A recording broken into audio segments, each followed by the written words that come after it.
हरिद्वार में योग गुरु बाबा रामदेव ने कहा कि शिक्षा, स्वास्थ्य, अर्थव्यवस्था, कृषि और लोकतंत्र के विभिन्न क्षेत्रों में सुधार की जरूरत है। उन्होंने कहा कि सरकार इन क्षेत्रों में काम कर रही है और आगे भी प्रयास जारी रहेंगे।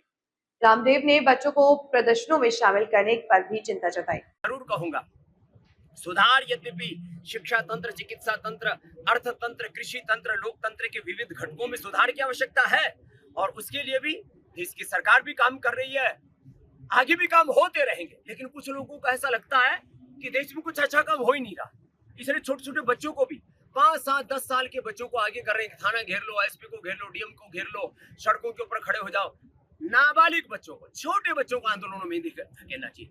जो वरिष्ठ नागरिक है, 18 साल की उम्र के बाद के जो नागरिक है, उनको आगे आना चाहिए। कोई भी आपको लगता है कि कहीं अन्याय हो रहा है, किसी के साथ भी अन्याय हो रहा है, मैं तो कहता हूं अन्याय से छात्रों के साथ हो रहा है, अन्याय से एक मरीज के साथ हो रहा है, अन्याय से जवानों और किसानों के साथ हो रहा है, अन्याय से एक SC/ST के साथ हो रहा है और अन्याय से एक ब्राह्मण के साथ हो रहा है। आज SC/ST का कोई अपमान करे तो सब लोकतंत्र की, संविधान की दुहाई देने लगते हैं कि ये तो संविधान के खिलाफ है। SC/ST का अपमान यदि संविधान के खिलाफ है तो ब्राह्मण का अपमान भी संविधान के खिलाफ है।